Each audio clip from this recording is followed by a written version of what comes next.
Facebook के ऊपर आप होम डेकोर के सर्विसेज या प्रोडक्ट के हवाले से ऐड चलाना चाहते हैं तो ऑडियंस क्या होनी चाहिए। आज की इस वीडियो में आपको इस ऑडियंस के हवाले से डिस्कशन करने वाला हूं, इसके हवाले से केस स्टडी शेयर करने वाला हूं। तो आप लोगों ने इस वीडियो को कंप्लीट देखना है ताकि जिसने भी इसके लिए रिक्वेस्ट की या जिसको भी इस हवाले से हेल्प चाहिए होगी तो उनको मुकम्मल इन डेप्थ इंफॉर्मेशन मिले। अस्सलाम वालेकुम व्यूअर्स, मैं हूं सलीम रजा हैकल। आप तमाम व्यूअर्स को डिजिटल हैकर यूट्यूब चैनल के ऊपर वेलकम करता हूं।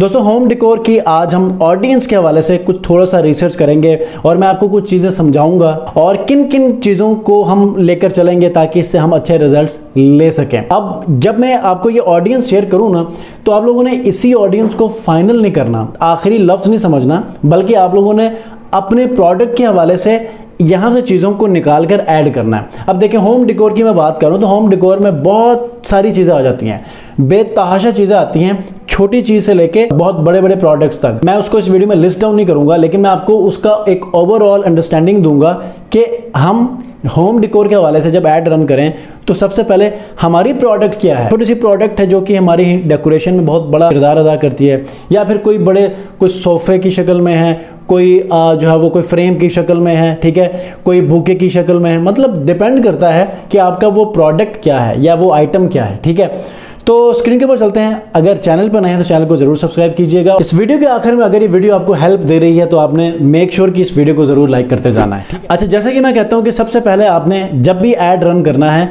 तो आपने इंटरेस्ट को भी देखना है, डेमोग्राफिक को भी देखना है, बिहेवियर को भी देखना है। उससे पहले आपने उन रेजिडेंट्स को टारगेट करना है कि जो हमेशा परचेजिंग बिहेवियर शो करते हैं। मतलब कि सबसे पहले तो मेट्रोपॉलिटन सिटीज़ हैं, ठीक है, पाकिस्तान के वो टॉप सिटीज़ हैं जहां पर नॉर्मली परचेजिंग बिहेवियर देखने को मिलती है, या फिर वहां पर वैसे लोग रहते हैं जो कि इन चीज़ों को अफोर्ड कर सकते हैं। अब डिपेंड करता है आपकी वो आइटम कितनी महंगी है, ठीक है, और कितनी सस्ती है।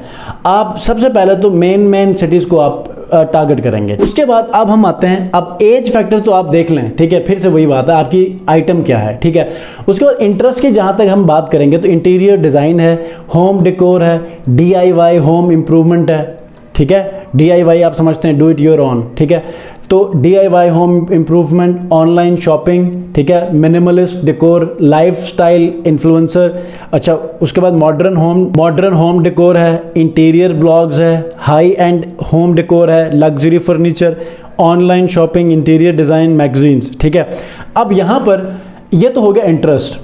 अब हम बिहेवियर्स को शो करेंगे तो बिहेवियर्स में क्या होगा। अब डेमोग्राफिक्स को भी हम लोग मजीद देखेंगे। मिसाल के तौर पे जो बड़े प्रोफेशनल्स होते हैं, CEOs होते हैं, एग्जीक्यूटिव्स होते हैं, ठीक है, फाउंडर्स होते हैं, ऑनर्स होते हैं, ठीक है, और इवन की प्रोफेशनल्स में से भी आप जो है वो आप उनको सेग्रीगेट कर सकते हैं, ठीक है, क्योंकि यहाँ पर एक medium to high income bracket में जाते हैं या फिर हाई इनकम ब्रैकेट में आप लोग टारगेट करेंगे तो इनमें भी यही चीज़ें जो है सबसे ज़्यादा देखी जाती है। एंटीक्स को आप लोग टारगेट कर सकते हैं, ठीक है, फोन्स को टारगेट कर सकते हैं, मतलब किसी एक प्रोडक्ट को भी टारगेट कर सकते हैं। आप लोगों के डेमोग्राफिकल जो है वो बिहेवियर को भी शो कर सकते हैं। ये तो होगी एक बेसिक अंडरस्टैंडिंग। अब आप लोगों ने क्या करना है कि 3 ऐसे एडसेट बनाना है कि जिसमें आपने मोस्ट इंपॉर्टेंट इंटरेस्ट को, डेमोग्राफिक्स को, बिहेवियर्स को टारगेट करना है। टारगेट करके देखें कौन सा वाला एडसेट ज़्यादा अच्छा परफॉर्म कर रहा है। अब हर एडसेट के अंदर आपने 3 एड्स बनाने हैं, ठीक है, फिर जाकर ये आपको ऐड कहीं ना कहीं जाकर आपको रिजल्ट्स दिखाने लगेगा तो आपको आइडिया होगा कि तीनों में से कौन सा वाला जो एडसेट है वो अच्छा परफॉर्म कर रहा है, ठीक है। कोई कन्फ्यूजन है आपने मुझे कमेंट्स में पूछना है, इंस्टाग्राम के ऊपर फॉलो कीजिए और वहाँ पर आके भी अपने क्वेश्चंस रेज कर सकते हैं। अगर ये वीडियो आपको हेल्प देने वाली है तो लाइक कीजिएगा। नेक्स्ट वीडियो मिलते हैं, अपना बहुत ख्याल रखिए, अल्लाह हाफ़िज़।